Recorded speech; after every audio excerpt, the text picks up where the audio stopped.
Hello friends, good evening. आज मी तुम्हाला topic शिकवणार आहे नवीन टेन्सेस.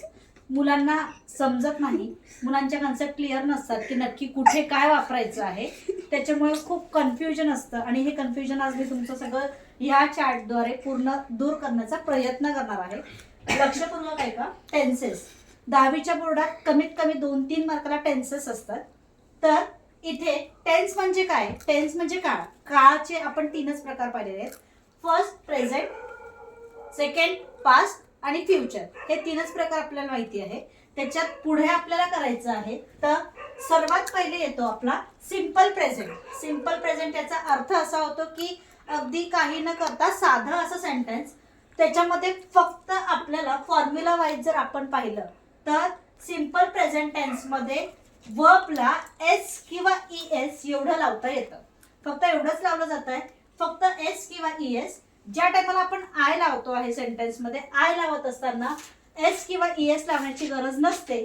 जेव्हा ही, शी, इट हे येत आहे तेव्हा वर्बला एस लावण्यात येतं.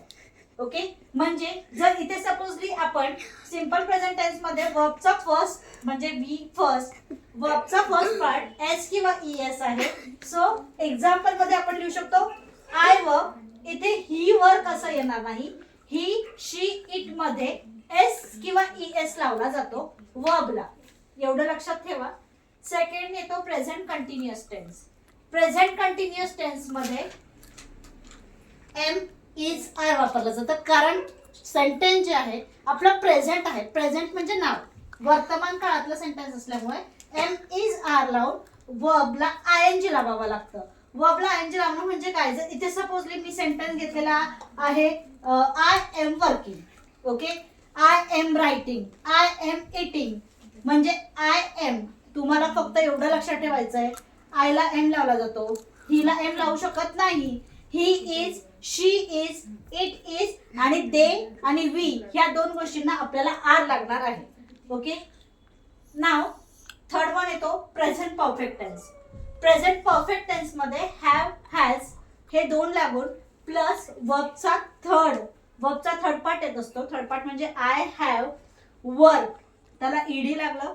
तुमचे V3 जे आहेत V1, V2 आणि V3 वर्क वर्क वर्क म्हणजे ईडी लागतो आहे. ओके, हे तुमचं लर्निंग पाहिजे. म्हणजे I have, we have, she has नाही, शी हॅज, इट हॅज, देला पण हॅव लागेल. अशा सगळ्याला हॅव लागेल. फक्त आपल्याला लक्षात ठेवायचं आहे की ही, शी आणि इट या ठिकाणी आपल्याला हॅव न लावता हॅज लावायचं आहे. ओके, त्याच्यानंतर आपला नेक्स्ट पार्ट येतो प्रेझेंट परफेक्ट कंटिन्युअस टेन्स. ज्या टायमाला प्रेझेंट परफेक्ट कंटिन्युअस टेन्स असतो त्या टायमाला हॅव, हॅज, बीन प्लस वर्बला आयएनजी लागतं आहे. म्हणजे I have, we have, they have, he has, she has आणि इट हॅज हे लावलं जातं. बाकी त्याच्यानंतर आय हॅव मग बीन लावायचं, शी हॅज बीन आणि मग वर्ब आहे ते वर्कचं वर्किंग, इटचं इटिंग, याचं वर्बला आपल्याला फक्त आयएनजी फॉर्म करायचं आहे. नंतर येतो तुमचा simple past tense. Simple past tense म्हणजे फक्त V2च असला पाहिजे. म्हणजे वर्बचा सेकंड पार्ट. सीचा येईल सॉ, इटचा येईल एट. ओके, याच्यासाठी तुम्हाला आणि काही ना प्रत्येक याचं जे आपण सेकंड V2 घेत असतो, काही V2 ला फक्त ईडी लावावं लागतं.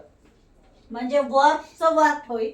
म्हणजे I work, she work, I saw, she सॉ. ओके, म्हणजे V2 लागणार आहे सिंपल पास्ट टेन्स मध्ये. त्याच्यानंतर आपण घेऊयात past continuous tense. Past continuous tense म्हणजे हे बघा, कंटिन्युअस म्हणजे क्रिया चालू आहे, क्रिया संपलेली नाही. ओके, म्हणजे मग वॉज आणि वर हे दोन लागत असतात आणि वर्बला आयएनजी लागत असतं. I was working, she was working आणि ज्या टाइमाला पीपल्स जास्त असणार आहे तेव्हा आपण वॉजच्या जागी वर करणार आहोत. म्हणजे दे वर असं आपण तिथे लिहिणार आहोत. ओके, त्याच्यानंतर येतो आहे past perfect tense. Past perfect tense मध्ये हॅड आणि V3 लावायचा असतो. V3 म्हणजे वर्बचा थर्ड पार्ट. हॅड म्हणजे I had work, she had eat, they had, प्रत्येक गोष्टीला हॅड लावायचा आहे आणि वर्बचा थर्ड पार्ट करायचा असतो, तो असतो पास्ट परफेक्ट टेन्स मध्ये. त्याच्यानंतर आपला पास्ट प्रेझेंट कंटिन्युअस टेन्स आला. ज्या टायमाला पास्ट प्रेझेंट कंटिन्युअस टेन्स होतो आहे तेव्हा हॅड बीन वर्बला आयएनजी लावायचा असतो. म्हणजे इथे आपला सेंटेन्स होत आहे I had been working. Okay, मी इथे कन्सेप्ट क्लिअर करण्याचा प्रयत्न केलेला आहे. नंतर आता आपण फ्युचर टेन्स कडे वळणार आहोत. जर तुम्हाला व्हिडिओ आवडला असेल तर नक्कीच लाईक करा, शेअर करा आणि सबस्क्राईब